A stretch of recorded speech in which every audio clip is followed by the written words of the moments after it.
자, 오랫동안 이어졌던 욥과 친구들의 논쟁이 이제 어느 정도 마무리가 됩니다. 오늘 말씀은 이 친구들과의 논쟁이 끝나고 욥이 마지막으로 결론을 짓는 자신의 어떤 이제 마지막 말이라고 할 수 있습니다. 그렇다고 이야기가 끝난 것은 아닙니다. 친구들의 논쟁이 끝나면 이제 이 욥과 친구들의 논쟁을 듣고 있던 엘리후라는 젊은 사람이 등장을 해서 이 둘 모두를 비판합니다. 그리고 나서 마지막에 하나님께서 등장을 하십니다. 아시는 것처럼 이 이제 욥과 친구들, 그러니까 욥과 세 명의 친구들이 같은 결론에 도달한 것은 아닙니다. 오랜 토론이 있었지만 의견이 같아지거나 좁혀진 것도 아니었습니다. 오히려 지나친 비난으로 인해서 갈등이 심화되었고 처음에는 친구 관계로 시작했으나 지금은 친구가 아닌 관계, 원수보다 못한 관계처럼 변질되고 있었습니다. 위태로운 관계가 된 것이죠. 갈등을 하게 된 것입니다.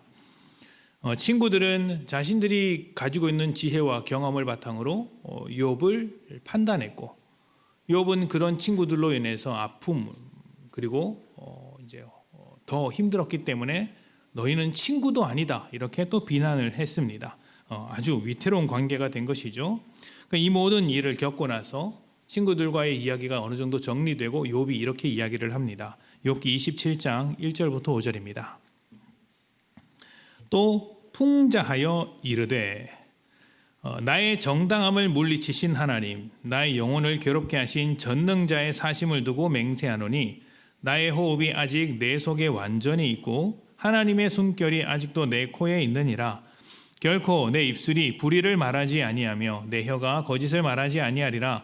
나는 결코 너희를 옳다 하지 아니하겠고 내가 죽기 전에는 나의 온전함을 버리지 아니할 것이라. 아멘.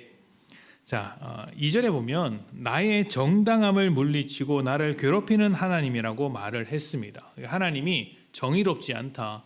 하나님은 사람을 괴롭히는 악한 하나님이다. 이렇게 이야기를 하는데 이것은 지금까지 친구들이 말했던 인과응보의 법칙에 있었던 하나님을 말하는 것입니다. 그래서 1절에 보면 풍자하여 이르되 또 풍자하여 이르되 이렇게 말하지 않습니까?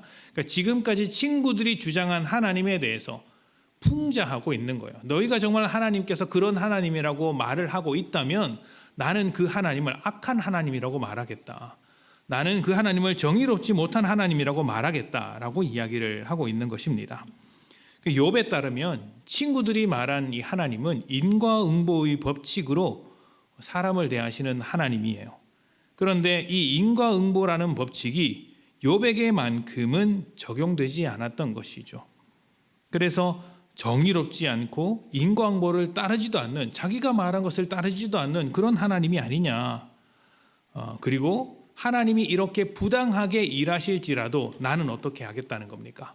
나는 여전히 의롭게, 악하지 않고 의롭게 온전하게 살겠다라고 이야기합니다. 이게 무슨 말이냐면 너희들이 하나님을 그렇게 소개한다면 그 하나님보다 내가 더 의롭다.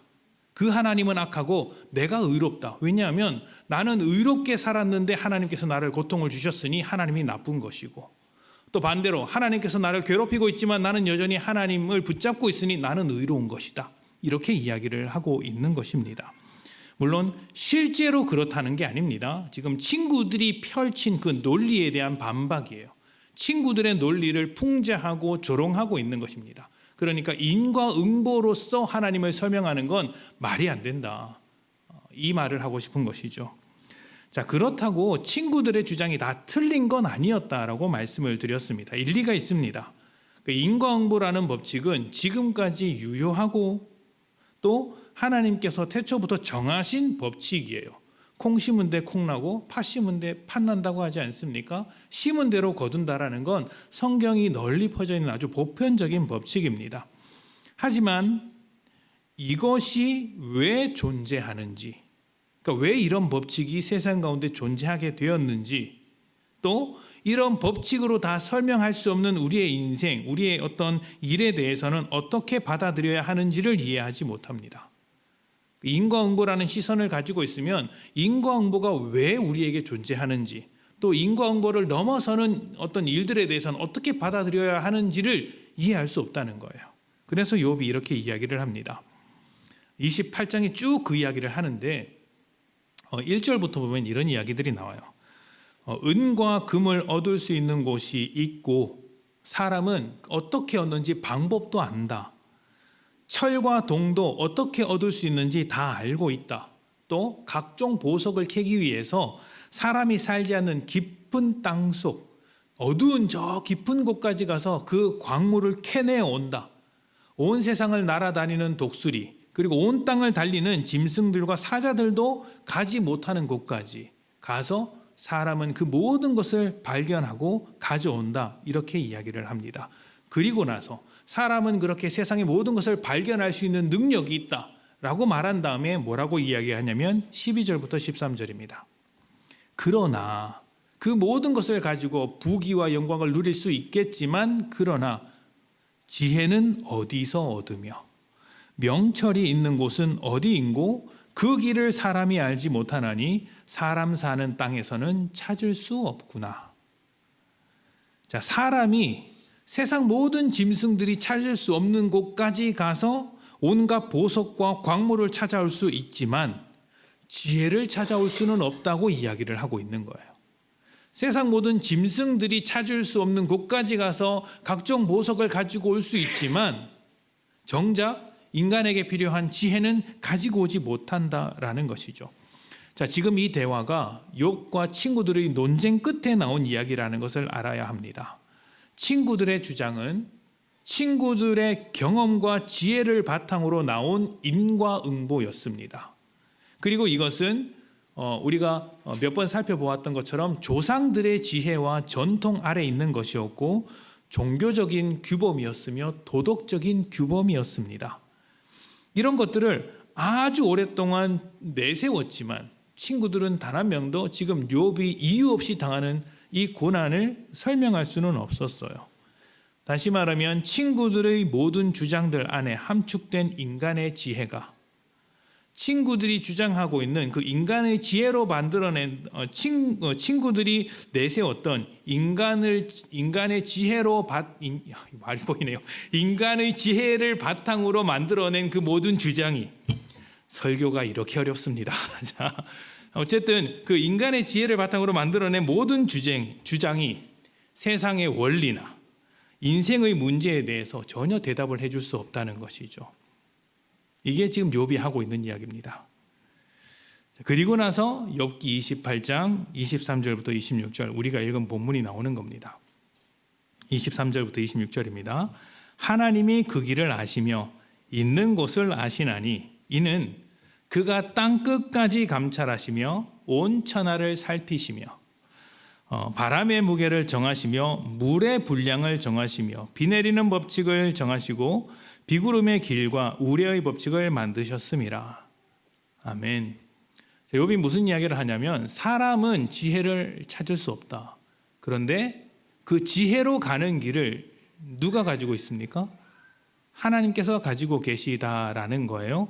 왜 그러냐면 그가 땅끝까지 감찰하시며 온 천하를 살피시며 바람의 무게를 정하시며 물의 분량을 정하시며 비 내리는 법칙을 정하시고 비구름의 길과 우레의 법칙을 만드셨음이라 라고 설명을 합니다. 하나님은 법칙을 만드신 분이지 법칙의 지배를 당하는 분이 아니라는 거예요. 그러니까 친구들은 지금까지 어떤 주장을 했습니까? 하나님은 인과응보의 법칙대로 움직인다라고 이야기를 하고 있었어요. 근데 욥은 이제 무엇을 본 것입니까? 아니다. 하나님은 그 법칙을 만드신 분이다. 하나님은 그 법칙 위에 계신 분이다. 이 이야기를 하고 있는 거예요. 그래서 하나님의 활동을 인과응보라는 법칙으로 설명할 수 없다. 내 인생을 봐라. 이렇게 되는 것이죠.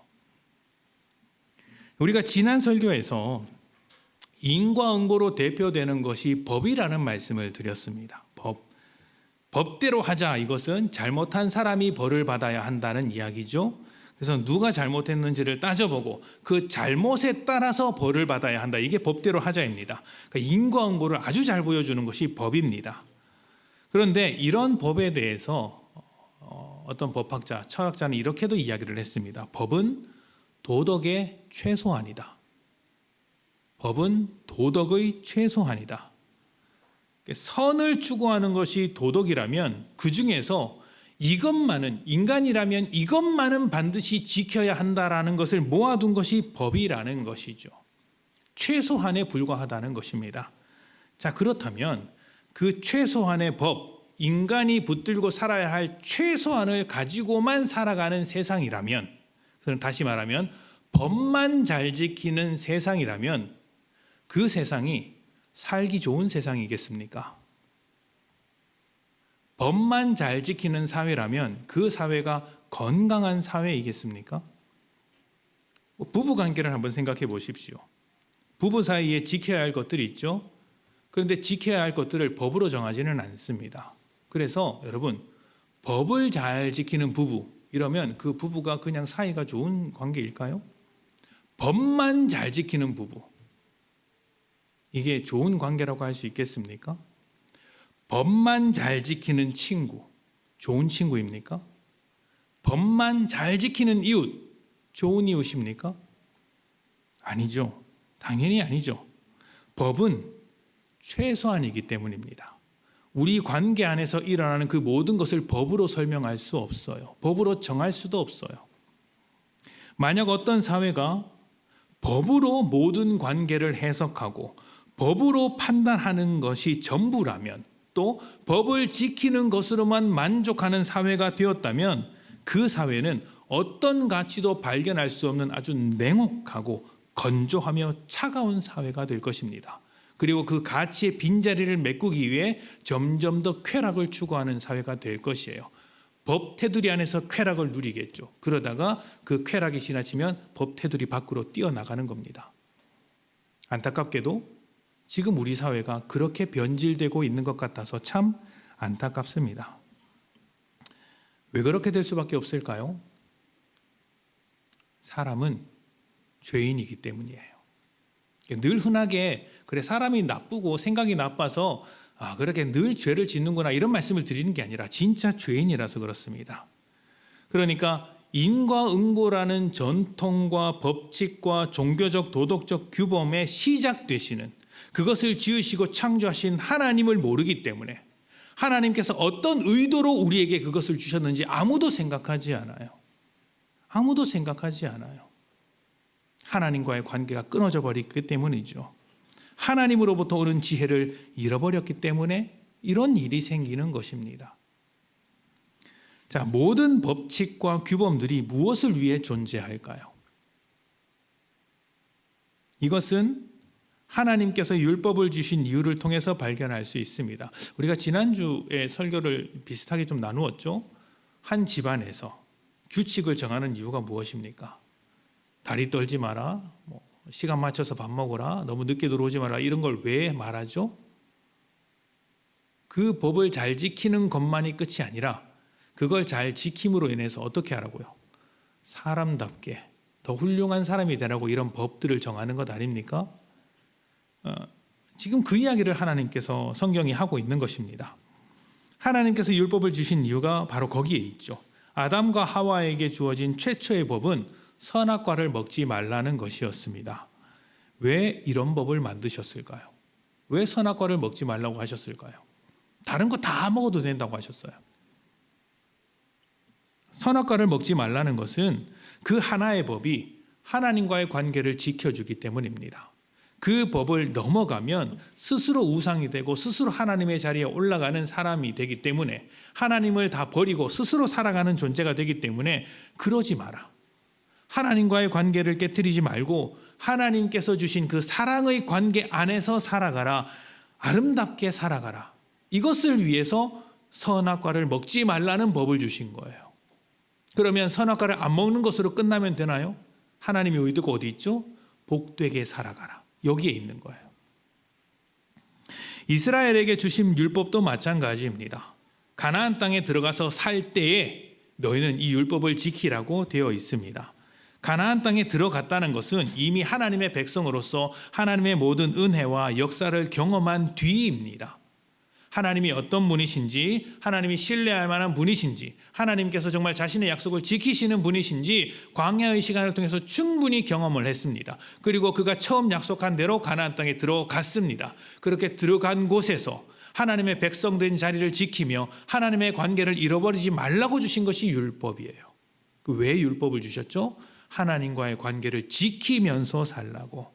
그것을 소중하게 간직하라는 의도가 율법 안에 담겨져 있습니다. 그 율법을 지키지 않으면 어떻게 됩니까? 우상을 섬기는 거예요. 십계명을 한번 생각해 보시면 됩니다. 십계명은 율법의 축소판이에요. 대표이기도 하고 축소판이에요. 십계명을 보면 율법의 성격이 무엇인지 알 수 있어요. 하나님께서 친히 쓰셔서 주신 율법이니까.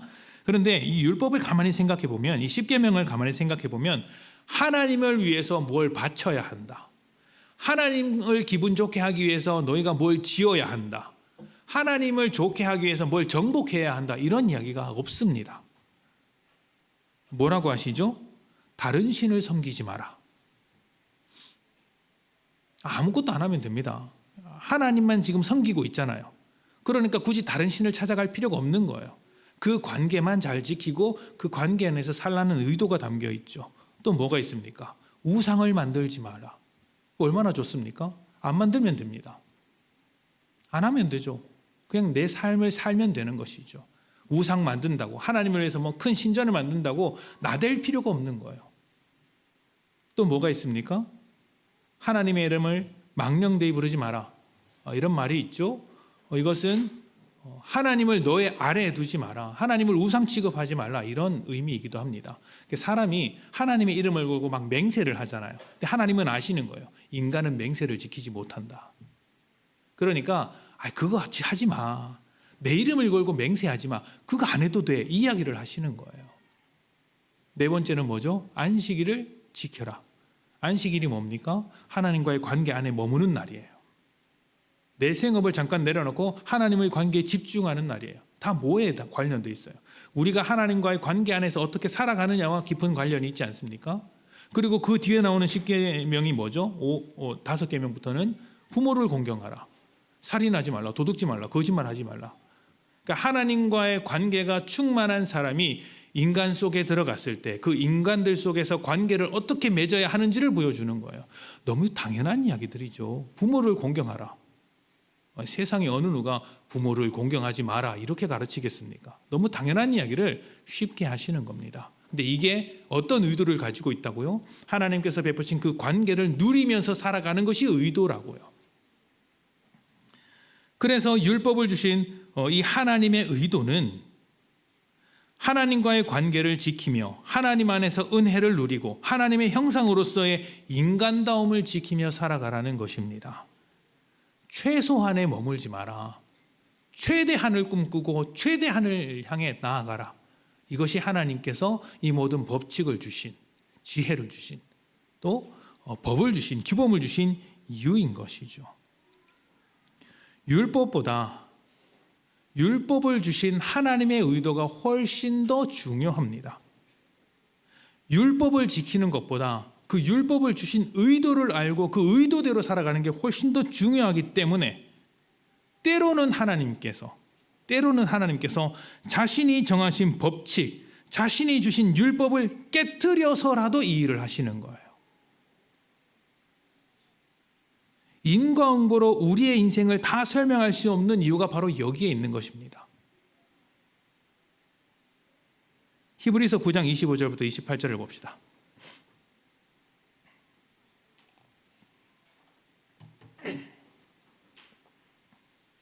그 율법을 깨트려서 일하시는 하나님의 이야기가 성경에 되게 많습니다. 다윗이 배고플 때 그 제사장이 마련한 그 진설병에 떡을 먹은 사건, 이것은 율법을 어긴 겁니다. 근데 하나님께서 벌하지 않으시죠. 또 예수님께서 안식일을 지키지 않는 제자들을 변호하신 사건도 있습니다.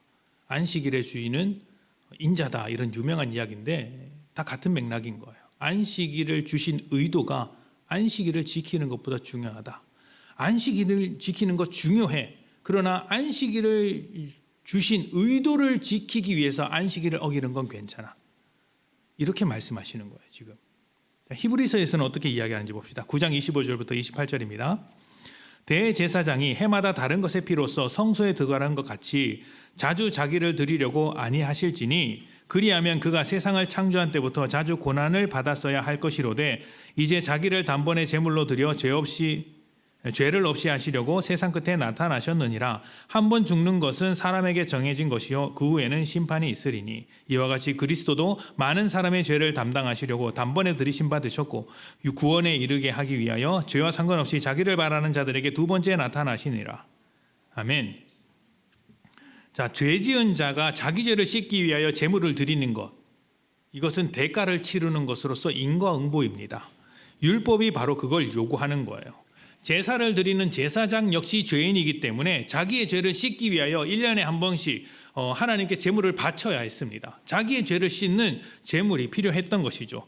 그런데 예수님은 죄가 없으신 분이다.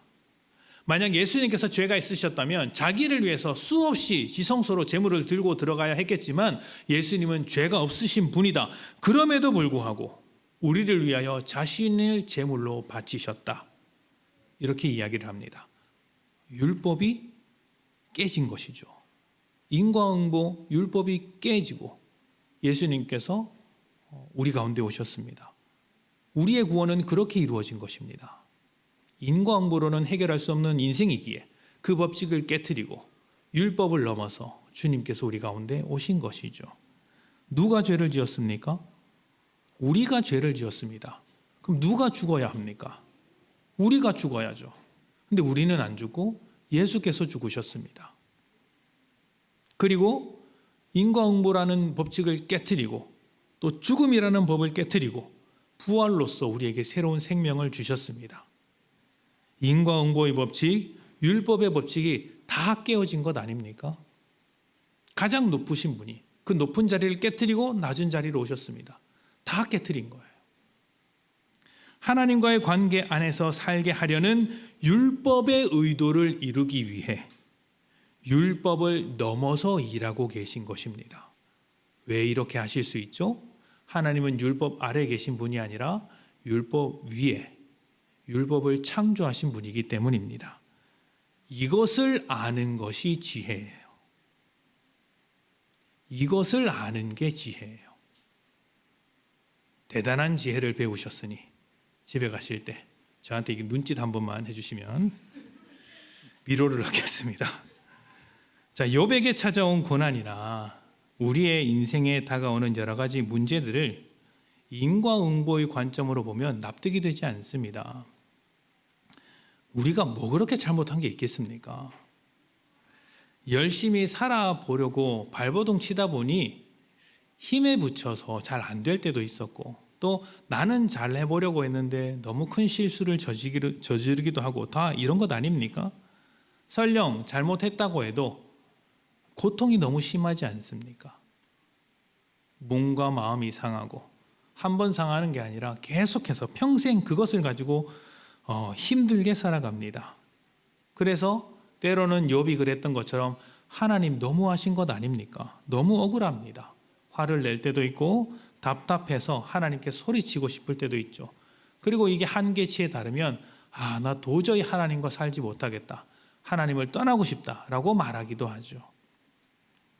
그런데 하나님께서 보여주신 이 일들을 따라서 하나님의 일하심의 지혜를 발견한 사람은 바로 그런 상황일지라도 하나님을 더욱 붙잡을 수밖에 없다는 거예요. 하나님은 그 모든 법칙 위에 계서 우리에게 선한 의도를 가지고 일하신 분이라는 그 지혜를 가진 사람들은 내게 찾아오는 그 일들이 인과응보로는 도저히 해결되지 않을지라도 하나님을 붙잡을 수밖에 없다는 것이죠. 물론 이 지혜가 고난의 원인을 설명해 주거나 해결해 주는 것은 아닙니다. 수많은 사람들이 인간의 고난의 문제에 대해서 답을 구하려고 했습니다. 예수를 믿지 않는 사람들은 예수를 믿지 않는 사람들이 내놓는 답은 딱 두 가지밖에 없어요. 네 잘못이다. 그게 아니면 살다 보니 그런 일이 찾아왔다. 우연이다 라는 것이죠.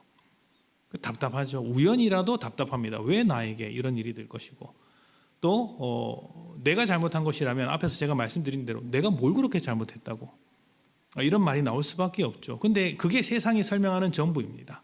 그 성경도 고난의 원인에 대해서 인정을 합니다. 모른다.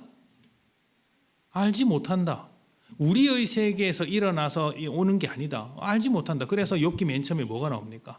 하나님과 사단의 이야기가 나오잖아요. 인간에게 원인이 있는 게 아니라 하나님과 사단에게 원인이 있다라고 이야기를 하고 있어요. 이해를 못한다는 것이죠.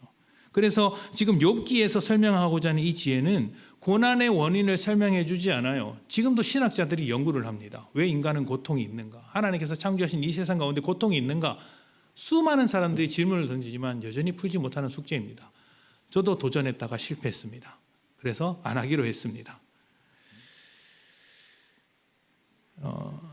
하나님께서 주신 이 지혜는 다시 한번 말씀드리지만 고난의 원인을 설명해 주는 것도 아니고 고난을 해결해 주는 것도 아니에요.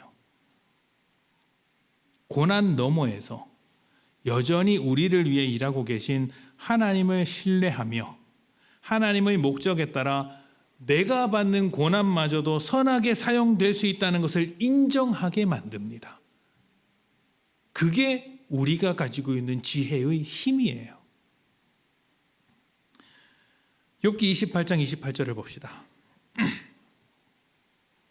함께 봉독하겠습니다. 시작. 또 사람에게 말씀하셨도다. 보라, 주를 경외함이 지혜요 악을 떠남이 명철이니라. 아멘. 자, 경외함이라는 것은 이게 약간 무섭다, 두렵다 이런 의미를 가지고 있고 또 좀 의역하면 존경한다, 또 엎드린다, 순종한다 이런 의미를 이제 포괄적으로 가지고 있는데 이렇게 좀 더 구체적으로 따져보면 길게 설명하면 이렇습니다. 하나님의 압도적인 크심과 넓으심 그리고 그의 거룩하심과 선하심 앞에서 우리 자신의 초라함을 발견해서 우리의 자신의 초라함을 발견하고 납작 엎드려 순종하는 자세입니다. 그냥 순종하는 게 아니고 하나님께서 워낙 크시고 거룩하시다 보니 그 앞에서는 내가 너무 초라해서 뭐 어떻게 할 수가 없는 거예요. 그래서 하나님 앞에 엎드려서 내가 주의 뜻을 따르겠습니다라고 나아가는 것이 경외함입니다. 당장 내 삶이 내 지혜로는 납득할 수 없고 억울한 측면이 있을지라도 그 모든 것을 뛰어넘는 하나님의 지혜, 하나님의 일하심이 있다는 것을 인정하는 게 지혜인 거예요. 그게 경외함인 거예요. 그리고 이 지혜를 바탕으로 하나님 백성으로서의 삶, 하나님의 뜻대로 살아가는 삶을 고난 중에도 포기하지 않는 것입니다. 욥이 지금 그 길을 가고 있는 거예요. 마태복음 6장 32절부터 34절입니다.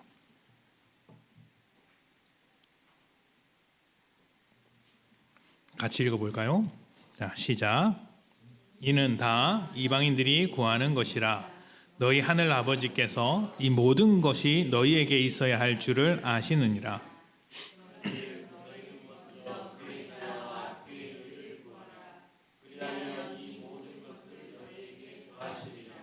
그러므로 내일 일을 위하여 염려하지 말라.